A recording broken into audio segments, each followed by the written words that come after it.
Afternoon, everyone. And I have the privilege of leading today's meeting. Our distinguished president, Dr. Rob McGregor, is in a very important meeting for the hospital today and regrets that he can't be with us. So it's my privilege to lead today's meeting. And let me just start us officially because I have a sound here. If I can get it going.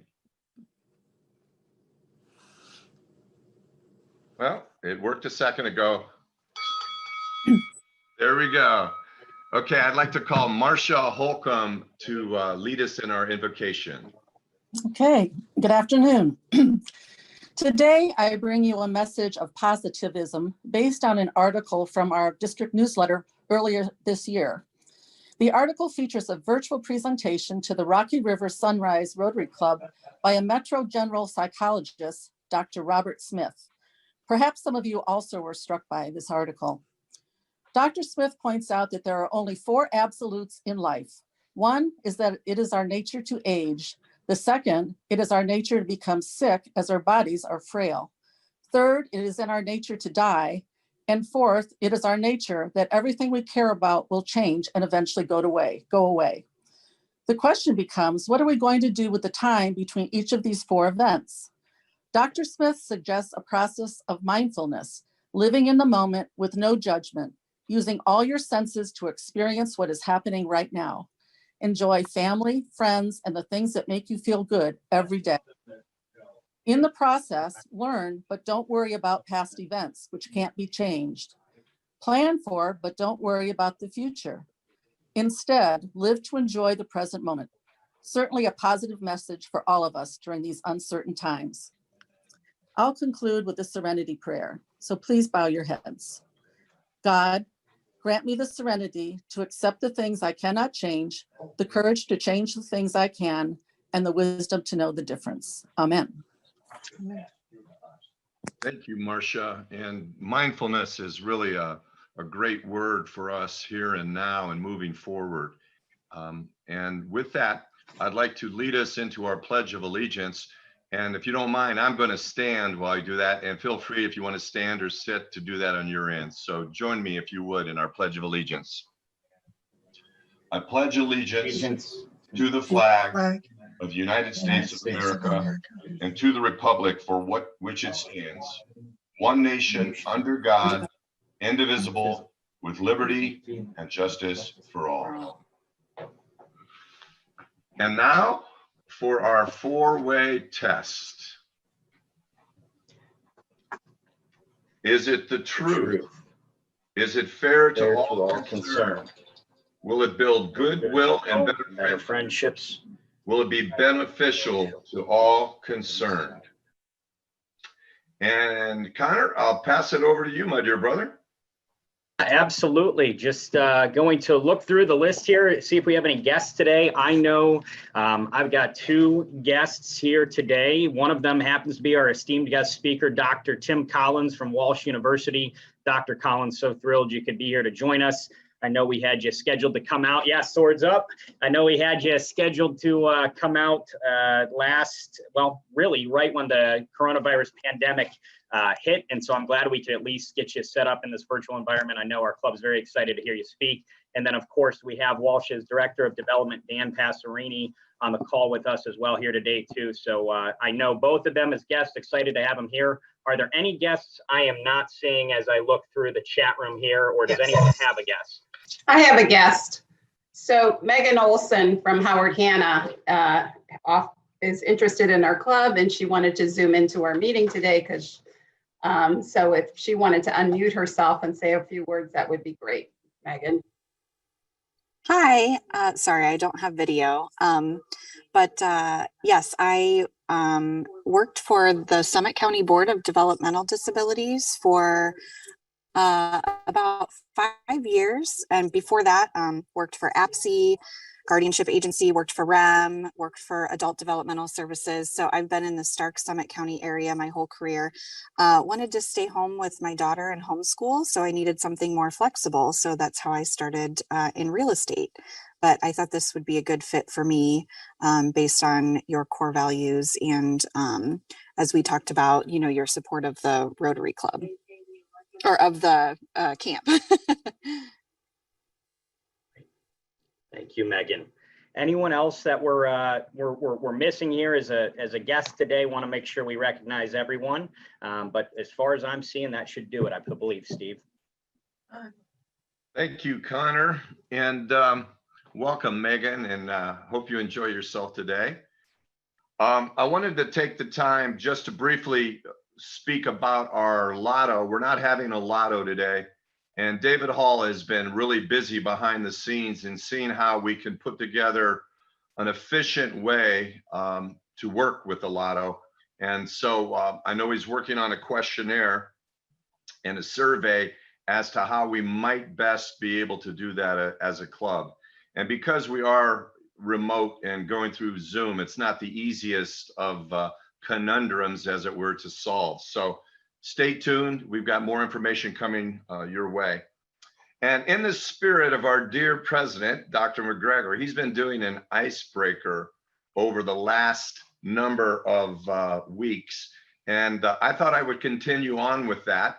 And I have a very timely and what I believe to be an appropriate question I would like to pose to our members, and I'm going to pick a few of you. I'd like to start with Laura Smiley. What plans, if any, do you and your family, and this is the question I'll be asking all of you, have for Thanksgiving? Well, so I always host homeless Thanksgiving and I host homeless Christmas on Christmas Day. So anyone who doesn't have anywhere to go, I cook and they bring a side dish and come over. So I usually end up with, this year will be different because of COVID, I think, unfortunately, but usually I end up with like 15 to 20 people that come through the house during the day. And it's a lot of fun. There's football on, and I have an Atari set up in my basement too. So the adults and the kids really get into the old school Atari, and there'll probably be cornhole in the driveway. So I guess pretty traditional, but the tablescape changes every year with who can join us. So. Any concern about COVID? Oh, well, lots of concern about COVID. You know, I want to be considerate to others, and you know, if it push comes to shove, I'll make plates and deliver plates that day to the folks that can't come out. I'm not opposed to that at all. So I really think if I could remarket COVID, I would say change the logo to stay physically distant, but socially close instead of socially distant. I think that's really, I don't know. I think that it could be done a little bit different. So. Well, thank you. Chris Richardson, same question. What does the Richardson family have in mind for Thanksgiving? Yeah, so normally we have family coming over, and much like the person who just spoke before me, we do cornhole, kids will play video games, watch football, just talk about what we've been up to. This year, we're going to trim it down. You know, one of the most challenging answers I had to give to my family, I'm the last of 8 kids, I have a lot of nieces and nephews, is that, you know, my family would not be able to partake in any gatherings. And of course, for several reasons. One, obviously, is COVID. But the other is, and I've shared with everyone, my wife has an autoimmune disease. She has MS, and I definitely don't want to put her at risk. So what we're going to do this year is I'm going to fry a turkey, and I'm going to make the sides, and just spend time with my family and just appreciate one another.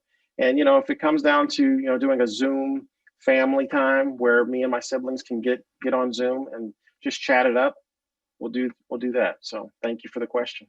Oh, you're welcome.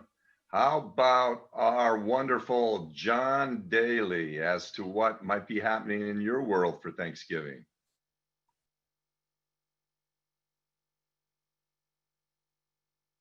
You'll have to unmute, John. Are you able to unmute? There you go. There, okay. As far as I know, nothing. I haven't been invited any place, and of course, all my family is a long ways away. My son and daughter-in-law were just here a week or so ago. they're back in Colorado now. So my daughter and her family are in the St. Louis area, so I don't have any plans to be anywhere but right here. Well, then that's something that we as a club are going to need to address, because you're just too important to be all alone for Thanksgiving. So we're going to have to creatively come up with a solution. Well, thank you for thinking of me, but Well, you're a real joy, and you bless a lot of people. I see Wanda Whipke. Hello, Wanda. What about you and the Whipke family? What kind of plans do you have for Thanksgiving? Typically, so my sister and I live a couple miles apart, so we haven't decided where, but we gather at our homes and we all bring in our turkey and our, my mom is Amish, so she has a lot of great food that she makes. So we bake pies together and we bring those. I don't know with COVID if everyone will be here. We will definitely do a Zoom though, because my daughter is in Dallas. She is planning to come the week after. So we just, it's a lot of family time spent. We do have a tradition where we gather before dinner and we actually just say what we're thankful for, and it gets kind of emotional. And so lots of gratitude for sure during Thanksgiving. That's wonderful. Thank you. And last but surely not least, Jack and Vivian, share with us what the Herrigs have planned for Thanksgiving.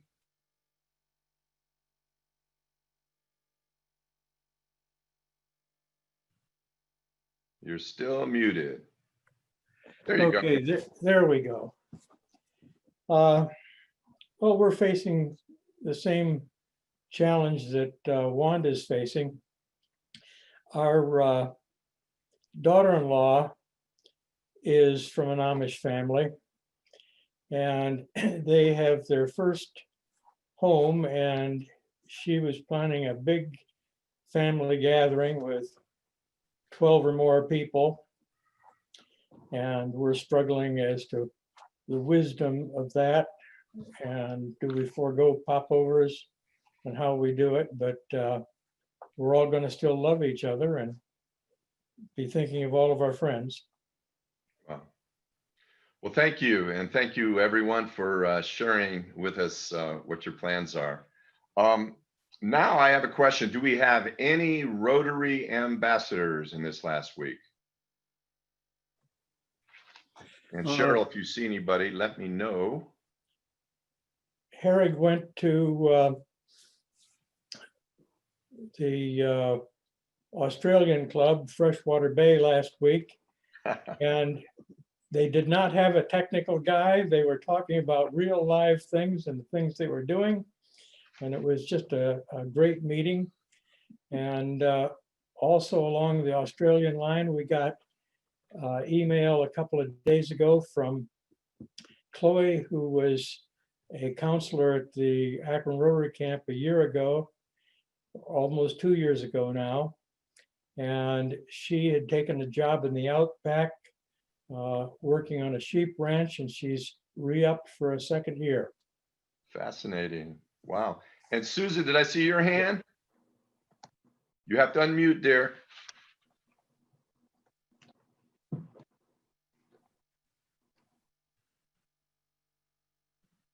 There you are. I attended along with Stu the ICC meeting that Claudine Schooley convened with the clubs from Ukraine and clubs from all over the US. And it was really exciting to see the prospective projects and grants that, are going to be a target of this joint union. So it was really, it was all on Zoom. The 22 people attended, and it was pretty exciting. So. Thank you. Cheryl. Yes, and I've asked her to write a little article about that ICC meeting. Thank you so much. I attended the Burton Middlefield Club. My husband was their speaker, and had a great PowerPoint showing them what all happens as the director of operations for Fox Sports. And they were having little, we all had our German beer mugs out. So it was really fun. They had a little German beer night. So we had our steins and toasted a lot. Burton is fantastic because of the maple syrup that they have. They have that festival every year. And I tell you, what a cute little town. So that's awesome. Now I'd like to have our dear beloved Stu Buchanan give us an update on End Polio Now. And then when he's finished with that, he's going to take us into Happy Dollars. Stu? Good afternoon. Good afternoon. You refer to me as dear. I'm telling you, I don't think I deserve that. But anyhow, just a quick follow-up. World Polio Day was last Saturday. And that was recognize what Rotary has done to eradicate polio around the world. Just a couple months ago, Nigeria, Africa was 4 years polio free. So we've only got a couple countries left to finish. In connection with the World Polio Day, we're going to have a raffle. I talked about that last week. 2 tickets to the Indians game, to the End Polio Now Indians game, and that includes 2 tickets and dinner at the Terrace Club, and we're going to give that away for anybody that wants to buy tickets. If you go to the Rotarian newsletter, you'll see my email to send me an email and tell me how many raffle tickets you want. I'll give you a number, and we're going to have the drawing next Tuesday. So Monday will be the deadline to get your ticket purchase into me so I can get you your ticket numbers. So I think that pretty much covers. Last week we did Happy Dollars for End Polio Now for the World Polio Day. And I think we collected somewhere close to 300, and we're going to do Happy Dollars again today for World Polio Day. So I don't have the screen to see who is happy, but let's get a lot of Happy Dollars today for World Polio, and don't forget to sign up for the raffle. I'm helping you watch the screen, Stu. Okay, well, we need to have lots of Happy Dollars. All right, Susan. Oh, you're still muted, Susan.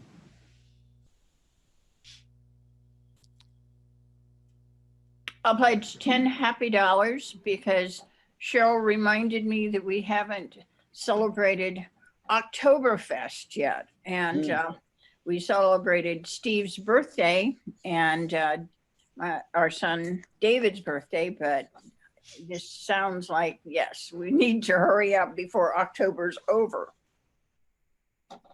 Great. I'll throw in 10 Happy Dollars as well, just 5 for each of our guests here today, Dr. Collins and Dan Passerini. Thank you. Absolutely. Connor, anybody else has happy? It's got to be happy. Steve Bowie and John Daly are both happy. Steve, you're unmuted. Why don't you go first, and then we can. Yeah, I'll throw in $5 for End Polio, and it's pretty amazing when you consider the worldwide reach. So that's fabulous. Thanks, Steve. John, go ahead. I forgot to mention when I was on before that there was a Zoom meeting of Arch Clump Society members recently, and I was involved in that. It was kind of fun. All right, thank you, John. David Hall. So I'll throw in 10 Happy Dollars. Happy to hear Dr. Tim Collins speak. My wife and I are both Walsh alumni, so looking forward to it. Awesome. Awesome. All right, I'm scanning the room here, guys. I think I'll give it a couple more seconds here, but Cheryl, go ahead. Yes. I'll throw in $5 to welcome our guest speakers today. My niece is assistant softball coach at Walsh. It's close to our heart, and also I live here in North Canton, so I grew up with Walsh College in my backyard. So glad to have you. Great, thank you, Cheryl. Walsh University, not college. So. Yes. Yeah. Dr. Collins, yes. Yeah, I'll throw in $100 to you all and all the good things that you're doing. Thank Wow, you. thank you very much. Yes, indeed. Well, Wow, thanks to that's everybody real. for the Thank happy you. dollars. That'll be a nice donation from our club to End Polio Now. So thank you all. Well, with that, today's also a special day. Besides having Dr. Collins with us, and Connor will be introducing him shortly, I have the privilege of inducting my first new member, and Lorraine Gervais is being inducted to the club today. And so let me get started so we can move things along. And then at the end, Lorraine, we'll have you share for a second here. But fellow Rotarians and honored guests, on behalf of the Rotary Club of Akron, it's my privilege to induct a new member today. Please allow me to introduce candidate for membership, Lorraine Gervais, proposed by Tom Knauer, but actually, this process originated with her personal initiative and pursuit of our club through desire and inquiry. Lorraine, you're beginning a great adventure of leadership, friendship, and service to your community with your invitation to membership. The Rotary Club of Akron has accepted you as a person of good character, high ethical standards, a person who has a heart for service, and an individual who will represent the classification of community leader. We've invited you to become part of this worldwide organization dedicated to encouraging and fostering the ideal of service above self. We will be getting you your Rotary name badge and pen featuring the Rotary wheel, the international symbol of Rotary. I encourage you to wear it proudly. Lorraine, today you've been officially invited to join Rotary, but it will be through your own actions that you truly become a Rotarian. We encourage you to learn all you can about Rotary and to strengthen your own leadership and communication skills by actively participating in the activities of this club, including weekly meetings, social events, and service projects. You'll be provided many opportunities through this club and district to enhance and expand your professional and personal skills. And these opportunities will provide great value to you. You will also be provided with some opportunities to provide service to others through club service, vocational service, community service, and even international service.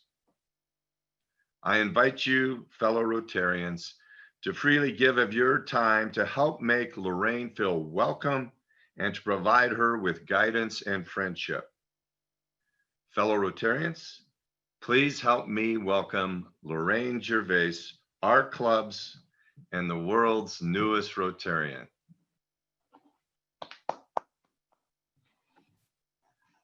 All right, Lorraine.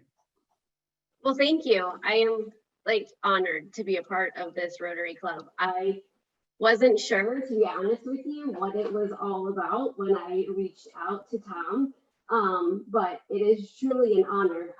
Currently, I am a foster parent recruiter with SAFI. I work out of the Canton-Akron division, so my role is to recruit foster parents to open up their hearts and their homes to children who have been removed from unfortunate situations. However, we definitely understand that becoming a foster parent isn't for everyone. So we also, reach out and try to get help with donations and holiday things and whatever we can for our families and our children in care. So that is my role with where I am employed. I have years of experience in social work, so serving and giving has been always in my heart. And when I talked with both Tom and Connor, I could just feel their sense of love and joy and honor to be a part of this Rotary. And I was so looking forward to being a part of it as well. So as you all sat me sit as a guest for weeks and weeks, I just learned so much and just inspired, and just the sense of community and beyond just this Rotary, but in each other's lives and hearts is just amazing. So when I say I'm honored, I truly, truly mean it. And I can't wait to someday hopefully meet everybody in person and just get to work in our community and do all we can for our community and just everyone that we can reach. So thank you again, as my husband just now destroys our refrigerator. I told him to be quiet, but anyways, so with that, thank you again, and I am just blessed to be here. Well, we are delighted to have you, and you are a true kindred spirit. And without any more from me, I'm going to pass the microphone over to Connor to introduce today's guest speaker. So Connor, it's all yours, my brother. Absolutely. Thank you so much, Steve. And wanted to make sure I wasn't muted there. Lorraine, welcome officially too. So thrilled to have you here. Everyone, it is my absolute pleasure to welcome Dr. Collins here today as our guest speaker. And of course, Dan Passerini as well, joining him. Dan's the Director of Development for Walsh University. And before I officially introduce Dr. Collins, just some background. Got to reconnected with Dan within the last couple of years and joined Walsh University's now titled President's Advisory Board, and have only recently gotten to hear Dr. Collins speak and getting to understand his vision for Walsh and his leadership style. And boy, I have to say, the university is in phenomenal hands. And so we have a real treat having him here with us this afternoon. I've been very excited to get him to speak with our club. And as I'd mentioned earlier on the Zoom today, unfortunately, we had to postpone that when the COVID-19 pandemic first really hit home here. But I think it's probably even going to be a more insightful discussion today, just given the experience that he's had in helping Walsh navigate this just certainly bizarre time, to say the least, that we're in. So, gosh, Dr. Collins, what a bright, intelligent, driven leader. He's got degrees from Georgia Military College, the United States Air Force Academy, Embry-Riddle Aeronautical University, the National War College, Benedictine University, where he got his doctorate. And so, needless to say, very well-educated, very bright leader that Walsh has. He was appointed the university's 7th president back in 2019. He spent time at Johns Hopkins University's Applied Physics Lab prior to that, where he served in the role of Chief Government Relations Officer. And of course, he's bringing with him more than 22 years of senior level experience to Walsh University. And so thrilled to have him here with us today. And Dr. Collins is also a veteran, serving as a senior officer in the U.S. Air Force throughout a 23-year career in our military, both in the U.S. and abroad. So with that, Dr. Collins, I'll stop talking here, but so excited for you to join us today and appreciate you taking this time. Yeah, Connor, thank you. I think my parole officer put you up to all of that. It is a pleasure and an honor for us to be in Northeast Ohio. I've retired twice. I retired from the United States Air Force, as Connor said. I did retire from Johns Hopkins when I came here. So this is just my retirement gig. So it's, what better place to be than this? So before we get started, Steve, Connor, Cheryl, thank you so much for having me. Lorraine, welcome to the club. I think you'll find yourself an opportunity to find with like-minded people ways to become a better leader, a better servant leader yourself, which of course is what this is all about. This is all about service. So Marcia, I appreciate that thought that you had with the 4 things that Dr. Smith thinks is in our nature. I think if he were here, I'd say, you might consider a 5th one. I actually think that this idea of service is in our nature. So I want everybody on the call, just for a moment, just think about, what is it that makes you happy? And I'm willing to bet to a person, whatever it is that you just thought about in your mind has something to do about doing something for someone. And so I think that is a 5th thing that's very important in our nature. And it's nice, I came on, I saw Laura there. Laura's been on our campus bringing us music. And so I'm already in a friendly crowd, even though I couldn't come here back in March, as Connor mentioned. So, I think, what I'd like to talk about today is a little different than what I would have talked about perhaps in March. And, the world has changed.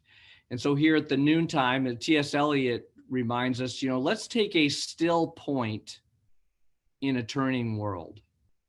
And I'm just going to ask us to be reflective for just a moment about what's happening around us. And it's a wonderful opportunity that everyone here on this call, leaders and practitioners who understand what service is about. And that's why Walsh University is such an attraction to me, because our mission is about, we say in our mission statement, building leaders in service, values-based education, and a Judeo-Christian tradition. But the real story is not actually building leaders in service. We're actually trying to help create, nurture, form men and women who are in service to others. Leaders, maybe, maybe not, most likely, yes. We can look around the public space, we can look around the private space, everywhere where you find companies and organizations and activities with leadership, you most often find people who have this undergraduate experience, this university or college experience. So there can be no doubt that the role we play, higher education plays in developing leaders, you know, is huge. And yet across America, 68% of Americans no longer trust higher education. So somewhere along the way, we're losing our edge. And I want to talk about that for just a second. And we see this most prominently in our elected leadership. Today, our elected leaders, for some reason, and I don't really understand why completely, it doesn't matter, I suppose. What matters more is what we do about it. But they seem to speak less about bringing us together to create something bigger than ourselves. And instead, they're spending more time protecting things that they possess. And the danger there for us, I think, is that we're losing as a nation, we're losing as a country, we're losing this spirit, this sense of wonder. And if we lose that, I say we're likely to experience some very difficult times, because that is what enables us and sustains us when we face failure. And everyone on this call, if you've had any kind of leadership, which we all have, we know failure is very much a part of our existence. And so that sense of wonder helps us see beyond that. And so I worry that our leadership is not doing the kinds of things to foster that. So Walsh University, in just a month's time, will be kicking off our 60th anniversary here in the community. On November 17th in 1960, 7 brothers of Christian instruction opened Walsh College. And it's okay, Cheryl, you can say college. You're in good company. There's a lot of really great people that refer to this as a college. And in some sense, I think we are still a young university. We became a university in 1993, but we're still very young. So we're still a college at heart. We still have that old college attitude of trying to get things done. And so as we did a presidential transition over the last 15 months and coming up to our anniversary, I think it's been an opportunity for Walsh to be reflective, which is what I'm asking us to be on this call, to think about what is it that our nation needs? What is it that Walsh University can do to make a contribution here in North Canton, here in Stark County, here in Northeast Ohio? What is it that we can do as we take men and women that come through here? We now have 15,000 alumni, as Connor knows. He's serving with us on our advisory board. What is it that we can do to prepare this next generation of leaders for their role in their service? So as a faith-based, independent faith-based institution, you know, I think we're in a wonderful position because we're dedicated actually to helping them think about just that. So our country today, I don't think anybody will argue with me, this will not be a controversial statement. We are highly polarized. We're driving each other to a corner. So to Laura's point about social distancing, when the country started using that terminology here at Walsh University, we decided, as Laura mentioned, that's not actually the right thing to say. It's physically distancing with personal connections. We actually do not want to go to our separate corners. It's not in our nature to be away from people. But in this highly polarized situation, I think Walsh University thinks that we are in a place in higher education where we can be both part of and the source of the solution. But what's caused it? Well, I think there's three things that have happened that have caused this polarization to occur and be magnified in this COVID environment. The first thing is we've separated religion from knowledge. We've decided as a culture that any sort of knowledge that places limits on ourselves, limits on our actions, limits on our behavior, limits on how we think is off the table. We're not going there. Cannot even be considered. So that's the first thing that's caused the polarization. The second thing is that I think we've separated church from college. If you go back to the 1800s, the late 1800s, 80% or more of all the colleges that were around at the time were centered by a church or by the church.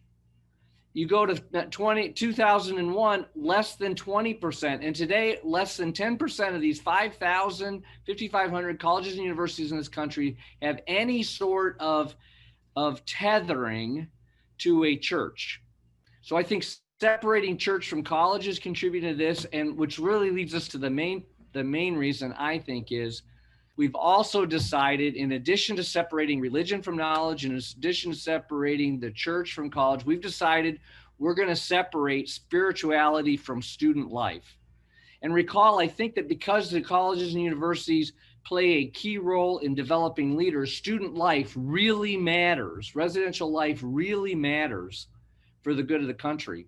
So in 1940, 68% of all colleges and universities in this country had mandatory chapel as a part of student life. Today, there's not even one. We've completely decided that that has nothing to do with how we're going to lead. And I think that that is a troublesome and problematic conclusion. So in 1978, Alexander Solzhenitsyn, he gave an address at Harvard University. Some of you may have heard it, but the bottom line, I think he called it right then, and it applies now. It applies now. And that's this idea that man has decided that me, is the center of everything, rather than our community is the center of everything. And so we find ourselves in the midst of a crisis. Obviously, we're in a health crisis, a pandemic. I think we're also in a crisis of fear. We're becoming afraid. We're being taught to be afraid to interact with other people, universally, not just those that need protection, not just those that are vulnerable, but universally. But I think tucked inside of that, those are just really, again, amplifying, magnifying what I think are two other crises here. The first one is we've decided along the Solzhenitsyn line of thought that each one of us individually will decide for ourselves what is truth. There will be no objective standard. There'll be no objective reasoning. There'll be no objective reality. We'll each decide individually what truth is. And that leads to the second one, which is, today, in many cases, our thoughts are not measured in reality. In fact, it's just the opposite. Reality becomes measured in our own individual thoughts. And so we find ourselves with elected leaders today. Not only can they not define the common good, they don't have a clue about how to defend it. And if that's our condition, it's easy to understand how we get polarized. It's easy to understand how we all are off doing our own thing. And so as I reflect on Walsh University, as I reflect on what our role is, what our contributions here are locally and nationally, I also reflect on organizations like the Rotary. I think we must lead. Look, the business community is what makes America run. Government can only do so much. Volunteers can only do so much. It's the business community that actually provides that framework, that structure, that organization that makes our communities go. You can't find anything really good happening in the community that there's not a business leader behind it in some way, shape, or form. So I think that, we have to lead. We have to collaborate more. We have to abandon this idea that we just build everything, we do everything on our own. We have to approach everything like, how do I bring others into this? How can I encourage others to make contributions of something beyond themselves? This will make them happier. We know that. If they're doing something for someone else, particularly those that can't speak for themselves, we'll actually find ourselves in a more happy, a more joyful, a more spirited kind of a community. And so I think against all that, we have to, at the end of the day, I don't know who said it, but I think it's certainly true that, you know, in times like these, you know, it's good to remember there's always going to be times like these. So the question before us as we come out of this little reflection on thinking about where we're at is, what am I to do to make it better?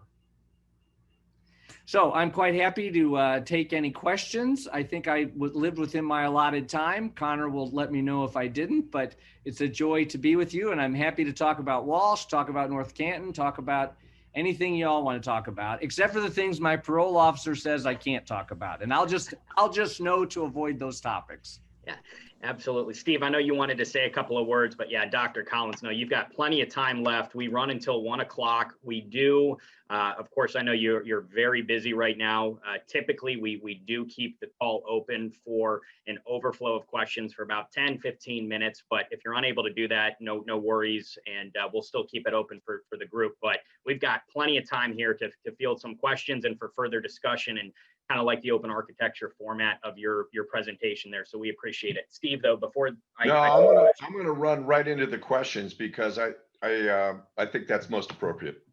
Okay, great. Anyone out there? Let's see here.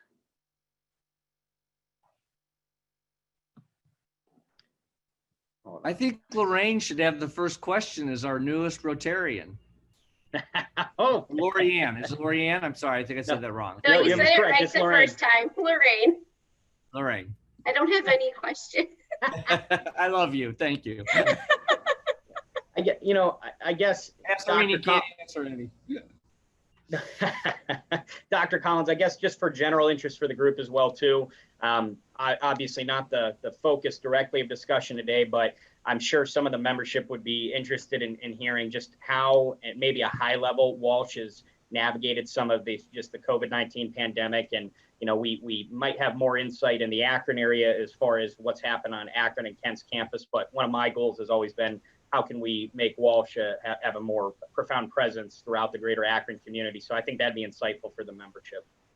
Yeah, thank you so much, Connor, for that. So the way Walsh has approached all of this is we've had two goals. We established two goals right up front that we would make sure were our guiding lights, if you will. We would make sure that we were focused on student success, and we would make sure that we were taking care of the well-being of all students and the community itself. You know, our students, particularly our residential students, when we sent them home in the middle of March, we literally ripped out from underneath them their support structure. They come to Walsh, our commuter students, our residential students, because they want the face-to-face experience. So we remain committed, and have been committed the whole time in trying to make that happen. And we're a minority institution now in the United States. Most colleges and universities have abandoned face-to-face education. They've abandoned the residential experience. And we're actually dug in, we've doubled down to make sure this happens. So some of the things that we've done to help our students. First of all, we recognized early on the financial situation had completely changed for all of America. A lot of our students, you know, we further the Brothers' mission. They always thought that we should go after students that maybe they would not have this opportunity. There'd be no other way. They live on the periphery of society. How do we give them this transformational experience? So we have about 40% of our students that, you know, literally struggle day to day. That's never would have happened but for, you know, the benefactors that we have that help with scholarships and that help provide financial support to them. But we knew right away this was going to be a problem. So we did things like we froze tuition across the board for everybody. Juniors, seniors, sophomores, everybody. Freshmen coming in frozen. The price it is the price it is. That'll be the price that stays their whole time that are here.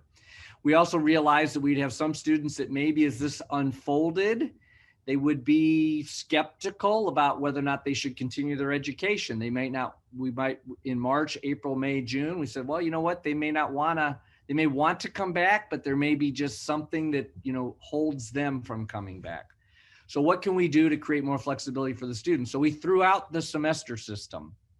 So Walsh University is now operating on 8-week terms, graduate and undergraduate, face-to-face and online, remote education. So that means every other month we start a new term. So if you think of the fall as a fall semester, it's now fall 1 and fall 2. So through that period of time, they'd still end up with 5 classes. Let's say they would take 5 in the semester, but you take 3 classes fall 1 and 2 classes fall 2, or the other way around. It's built on a tremendous amount of research that has shown that if you have smaller, more concentrated efforts in education, you can learn more and retain it longer. So instead of 1 class for 16 weeks, take it for 8 weeks. The contact time is the same. It's the same amount of time. It's just pushed in. Think about trying to learn an instrument, try to play the piano, try to learn the guitar. Is it better that if you do 1 hour a week for 16 weeks or do 1 hour a day for 8 weeks every day? So it's that kind of thinking. But this would enable, this gives our students flexibility in a lot of ways. First of all, you can complete your college degree now in 2.5 years, or you can leave here in 4 years with a master's. If you were sitting on the fence in August and you decide, no, I'm not ready, I don't think I can do this yet, I want to see how this goes, then you can come back starting, well, last week, instead of having to wait till January. If you go to a school and decide, you know what, maybe I'm going to pick on Connor, maybe Miami University wasn't for that student, Connor. And so they did a drop ad and they came home. They don't have to wait till January. They could come here in October, in just a couple of weeks later, and just pick up and keep going. Only 65%, or let me say it this way, 35% of all college graduates now across the country are graduating from a school they did not start at. So there's a lot of transfer students, you know, moving around the system. So this gives them some flexibility. It also gives our students flexibility on how they want to raise money. Maybe they want to work for UPS or they want to work for FedEx over the holiday season, moving boxes around and make a ton of money. So just take off fall 2. And then that makes up for your summer 1 or your summer 2. And so there's just a lot of flexibility. So it's all about the flexibility. We're also mindful of making sure when we came back, we were taking care of the whole community, faculty and staff. Some of our folks are in some of these vulnerable groups that we know about that we have to protect. The 18 to 24-year-olds, in the main, COVID is not that big of a deal to them. The data is crystal clear. It came out, a trove of data came out the 23rd of July from the CDC proving this. So as we came into August, we had full confidence that we could control the spread and we could keep ourselves going as long as we take good measures, we're mindful. And so we had Altman, who is our health provider here in North Canton. They put together a team that looked at what we were planning to do in May, and then came back in August and looked at everything we had done to see if we were actually in compliance with all the latest and greatest practices and procedures and providing that good, safe environment, and gave us, you know, a good thumbs up on all things except for one. They wanted all of our students to eat by themselves in the cafeteria, and we rejected that. We said, look, you know, they're going to go eat by themselves. I mean, they won't eat by themselves. If we tell them you have to do it, they'll just go eat somewhere else. They're going to eat with their roommates. They're going to eat with their friends. This is what they're going to do. I'd rather see what they're doing than have them hiding it from me. And once they settle in anyway, they're going to create their own little pods, their own little family units. They're going to move around. They'll protect themselves. I think, you know, we'll be fine. So we still have an obligation to build leaders. We're not building hermits. We need people that can interact and interface with each other. So we need to create the conditions that can do that. But we also have an obligation to teach our students how to think, not what to think. So we've not been draconian or Orwellian in mandating once you're on campus, you must have a mask all the time. No, what we say is, for in this instance, if you're around people, if you're around others, if you're in closed spaces, if you're, you know, those kinds of conditions, you have to wear a mask. But look, if you're walking back from the library by yourself at 11 o'clock at night and you're cutting across campus, why would you have a mask on? And so, you know, ask yourself why or why not. And in those cases where maybe the students were, you know, not thinking about it clearly enough, we, you know, help them think about what they're doing. And so we demand that they think about what they're doing, not just do it because we said so. We want them to really think. And that's created, in some instances, we were doing some things, maybe not, as well as we could have. And the students said, hey, don't you think we should be doing it this way? And we'd say, that's a good point. We probably should be. Let's do that instead. So good on them. Okay, so we've also introduced 10 new majors to help our students. We've joined a consortium across the country, up to 150,000 students now, where you can take majors with some of these other schools. You still do all of your general education, your residential life, all that with your home institution, your residential life, but you do your academics for your major, in another way. So these are the kinds of things that we have going on, with campus particularly. And then since Dan's on the call, I want to talk for a second about something else that we're trying to do for the community and actually for the nation. There's a population in the workforce, 36 million of them actually, that the National Science Foundation, the National Science Board, has identified as those individuals that are out there in manufacturing, they're in the workforce, they're in the trades, they went to vo-tech school, they went to education somewhere along the line, they're out doing their jobs. But the way the technology is changing, they need some additional education in order to think about all of this new equipment that they're getting. So you can imagine you work on a shop floor and in manufacturing, and the bosses buy a new piece of equipment and they put this new piece of equipment on the floor and it can do A to B and B to C, but that's all they know, but it can probably do a lot more than that. But our workforce has not been trained on how to think about that. So we put together a program to sort of upskill this population just a little bit by teaching them a little bit about some of these new technologies and then how to apply that thinking and the technologies where they are. So this kind of education is more than vo-tech, but it's less than an undergraduate. But a lot of the skills you need to sort of get that gap come out of higher education. So we did a pilot in August. We were recognized, Walsh University was recognized as first in the nation by the National Science Board to activate this concept. And it's all about helping our workforce here in Stark County, here in Northeast Ohio, to make the employees themselves more productive with the technologies that they have. So as we approach our 60th anniversary, we're focused very much on the students we have here today. We're focused in on the workforce and the education that they need to be more productive for tomorrow. And we're also focused on the generations of leadership that we're building here as we begin our second 60th years. Thank you, Dr. Collins. And I think you answered a few of the questions that came into the chat as far as just how degree programs have changed and how Walsh is remaining competitive and really growing with some of those changes to the semester system. I will say we've got time for one more question. I know I have a few, but I want to make sure I kind of keep it open to everyone else. And then if you're able to, we do keep the line open for a few extra moments for interested parties, but understand you've got a busy schedule. So if not, no worries at all. I do have to depart at 1 o'clock. Okay, no problem at all, Dr. Collins. Time for one more question though. Anyone care to share? Yes, Tom. Hey, thanks, Connor. Thanks, Dr. Collins. Great presentation.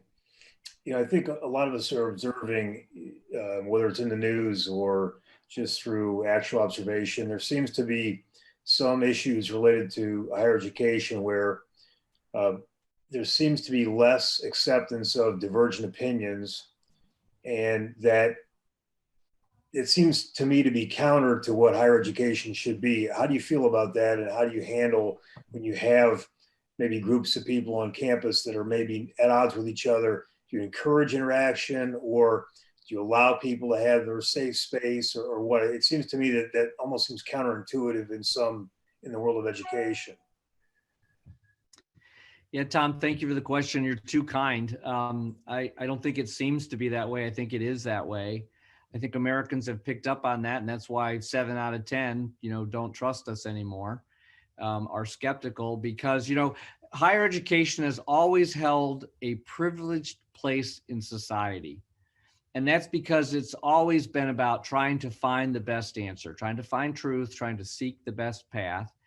And so when we think about diversity, and I'm speaking about diversity in its broadest sense, it's not just about sex or gender or, the color of your skin. It's about thought. It's about skills. It's about all kinds of things.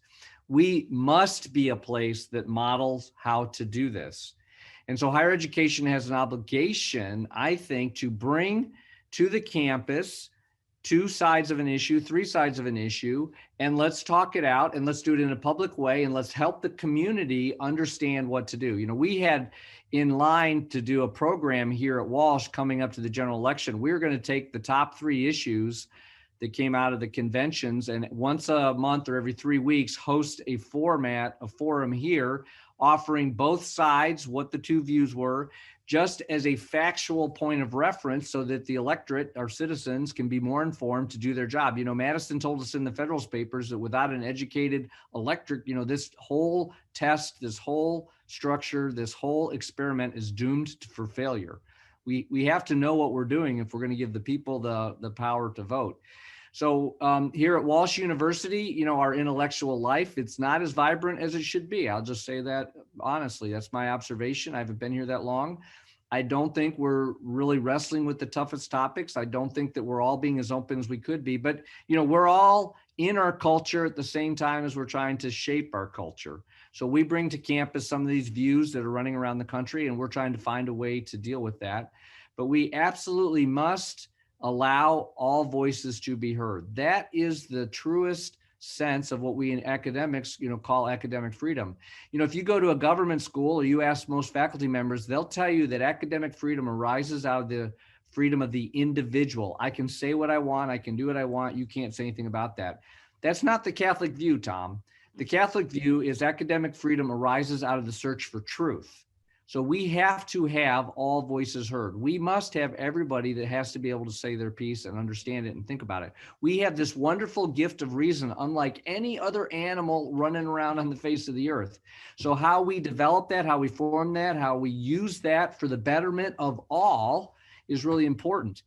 And Tom, I think, you know, for the last thing I'll say about that is, you know, I talked about the common good. And Tom, you raised the exact point on why we're having trouble explaining what it is and defending it. We'll never find the common good if we don't allow everyone to speak. So we have to be able to have a conversation in a respectful, dignified way. We can absolutely have different views. We should have different views. We're not robots. But how do we find the best way? So I hope Walsh University, as we go forward for the next 60 years, we become a place that models how to have an intellectual conversation that's not personal, that seeks to really understand what's best for all of us. And then we can help leaders decide what to do about that. Thank you, Dr. Collins. Yeah. Dr. Collins, go ahead, Steve. I just want to say thank you for coming and sharing with us. That was an outstanding presentation. And we're really privileged to have you and your leadership, not just at Walsh College, but here in Northeastern Ohio. And hopefully we can have you back sometime and hear more of what's happening down there. Lastly, you know, the best thing about Rotary is always the food. And I'll tell you what, we've got outstanding food. So once COVID is gone, we want to have you in person. Yes. Absolutely. All right. Well, I'll take my leave, but you know, thank you again for having me. Of course, I really appreciate it. It is a privilege to be, you know, with you. But mostly, I want to thank all of you for what you're doing for your community, for what you're doing for your workplace, what you're doing for your families. It's so important to have people that can model service, and that's what you stand for. And it's been a privilege for me to be with you today. Thank you. Thank you, Dr. Collins. Right, swords up. See you all. Lastly, go ahead, Steve. And everyone, I just want to share that next week's meeting is going to be devoted to the Chile Open. And so we'll look forward to gathering again. And hopefully sooner than later, we're going to be moving beyond this crazy COVID. But in the meantime, God bless you. Have a great week. And we've got to get busy about figuring out how we creatively take care of our dear brother John Daly for Thanksgiving. So thank you, everyone. Thanks. Hey, if anyone's got any questions for Dan or Dr. Collins, I know a couple of the things they didn't have a chance to elaborate on. It's just some of their STEM program initiatives, what they're working on, trying to accomplish with Akron Public Schools, their work with minority groups and education for first-time college students, human trafficking efforts that they have to help, you know, stop the spread of that and to take action there. They're doing so many wonderful things. So if anyone's got other questions, Dan, I sent him a note outside this, and he had a call at 1 as well. He wasn't able to bump. Was hoping he could talk on that a little bit, but if anyone's got questions or wants more information, I'm happy to reach out to them and provide that for the greater good. So Thank you. Sorry about that bell. I love it. No worries. All right, everybody. Have a great week. Take care now.